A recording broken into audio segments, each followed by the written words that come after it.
We are here live on our monthly coffee date. We are in Kuils River. We are at Suzie's coffee shop. About just short of 50,000 people, residents who live and call the broad swaths of Kuils River home. And our next two guests are dedicated to keeping Kuils River safe and ensuring that both family life and business can continue peacefully. But this comes, of course, with the challenges like resources, load shedding, various social issues that come into play and often play into the hands of criminals. Joining me now is Aldrich Burmeister, who's the chairman of the Kuils River Sector 1 Neighbourhood Watch, also joined by the Deputy Chair, Lindsay Demas, talking about the part of Kuils River that we are in, the Highbury Park, the Dunnerand, the Kaylin area, also broader parts of Kuils River. Proudly Kuils River. What's the code here?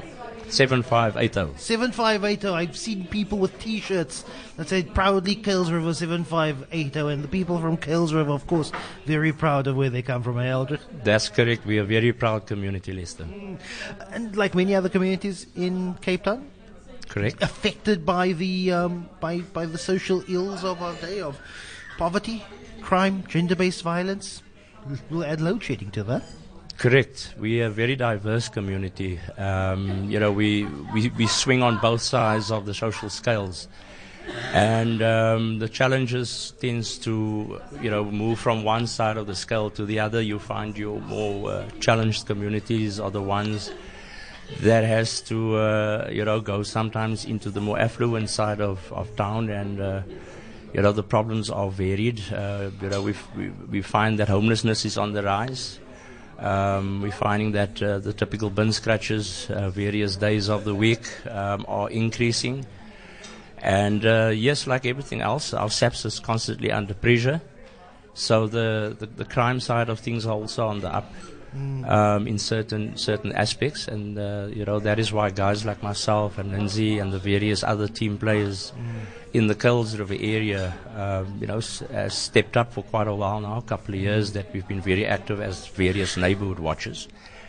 And yes, we feel that it's as part of our social responsibility to do what is necessary to make things better for the next generation.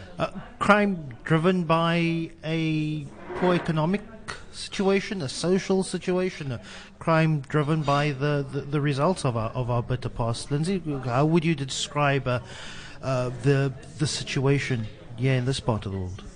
Definitely, as you say, driven by economic pressures, but also we do get the people who are career criminals coming into our area, and we have had a big challenge in patrolling, and because Neighbourhood Watch, I've learned very early, it's not just a weekend special story, it's during the week also. And I mean, when people are sleeping, we are, just this morning, my chairman came back only got in at 4 o'clock this morning, from 11 o'clock last night. So that is the need in our area when we're patrolling. You're patrolling from 11 o'clock in the night to 4 o'clock in the morning. Do you have a day job?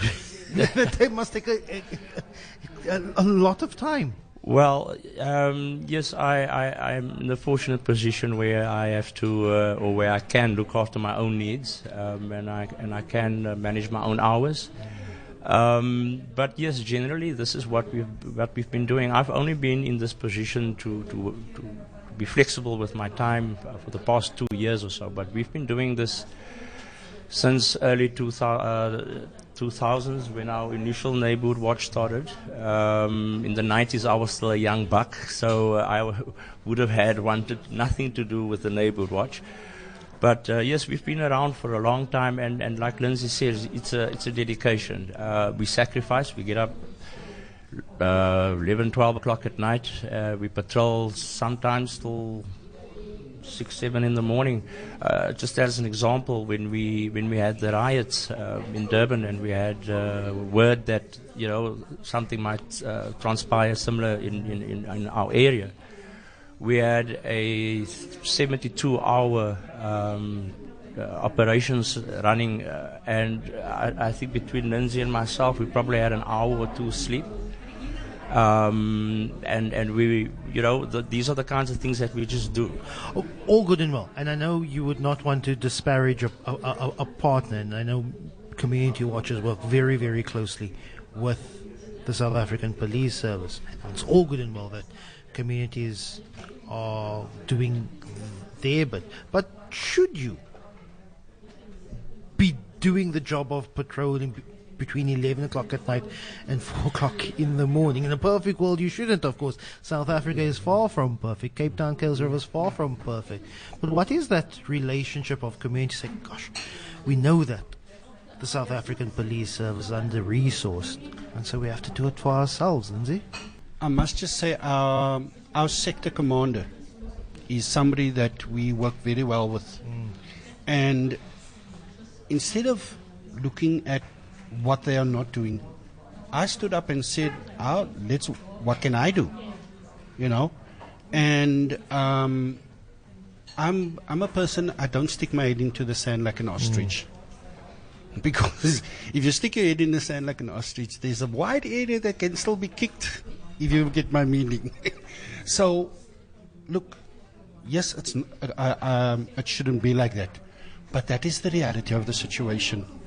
So I can either be like the fly that sits on the window and sees a nice blue sky and green grass outside, and every time against the window, shouting that this, or I can open my mind, find a gap in the window and fly out and do something.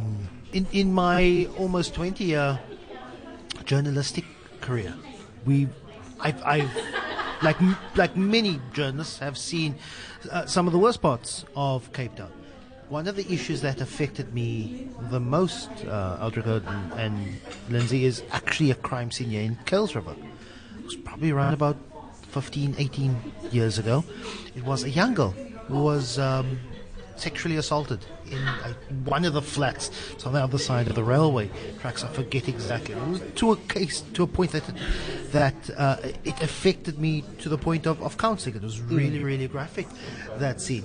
But it only just shows to me that the problems that we face aren't necessarily new, maybe just been amplified over the last 10, 15, 20, 30 years, and brought on by various, issues and factors. But when we're talking about some of the most urgent matters that need to be attended here, Aldrich, what are they? The types of crime that we have varies based on the social backgrounds that our perpetrators come from. Typically, in our sector, just to give you a brief idea, Kuils River is split up into 4 sectors. In each sector, there's various neighbourhood watches. Our sector, which is Sector 1, have decided a few years back to unify our neighbourhood watches and become one neighbourhood watch. And we covered quite a nice size area within the Kuils River area. And what we found was that crime escalated based on what you allowed on grassroots levels. So, for example, if we allowed burn scratchers to walk about unabated, other characters comes in along with them, and they're not burn scratchers. They break into your property, they steal things, etc. Along with that, the news starts spreading that our area is an easy target. Now the career criminals come in. Early hours of the morning, you have a car or two driving around now, breaking into vehicles, stealing vehicles. And tomorrow morning, you find a bucket coming in, and the crowbar gang comes and breaks into your house. So the types of crime varies based on what we allow on grassroots levels. That is why we, as the Neighbourhood Watch, focus on every aspect of crime, working closely with Sergeant Atoya, our sector commander, and we identify patterns as it comes and goes, and we address it accordingly. For example, last year we had a spate of water meter thefts on literally a daily basis. And upon picking up the trend and going through the stats and looking at what areas are hit at what time of the day and night, we managed to catch 3 assailants, and the water meter theft stopped immediately up until So today. it was largely an organized And initiative. that is pretty much how we approach all our various types of crimes that we experience. But it varies from petty crime right up to what is picking up nowadays. The new trend is that we have guys from outside Kuils River coming in with their cars, 3 to 4 of them at a time, and jumping the kids walking down the road with their cell phones. That is a weekly occurrence. And it's a twofold. One side is kids walking around with cell phones, looking face down and not being aware of the surroundings. And the other one is, like Lindsay said, Kuils River has various access points. And the comings and goings is a huge problem. So we as Neighbourhood Watch again take the initiative, and we approach our councillors, and we are trying to get cameras in on various exit points to our sector. But we have seen over the last few years some major development within the main business corridor, Van Riebeek Road. It's been a while since I've been in Kuils River, but it changes regularly. Do you keep an eye on the business growth, the business corridor and its aspects of safety, particularly looking at crimes related or targeting businesses? Lindsay, is that also part of your mandate? Safety and security is our mandate.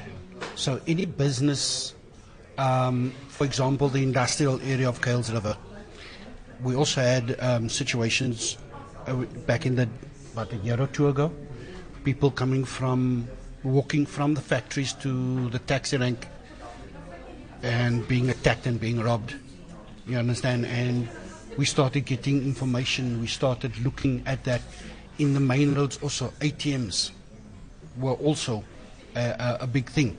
But yes, you are correct. We are trying as far as possible to make ourselves visible there.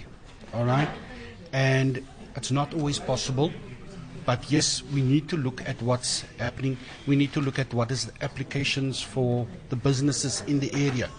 So yes, you're right. We have to look at that, and we try as far as possible to work with those business entities. 1 or 2 of them have partnered with us on various needs and for us, and then to enable us to be a presence in that particular area of our sector. You understand? So yes, we have looked at that, and we've concentrated on that also very heavily. Well, Aldrich, Lindsay, thanks so much for joining us.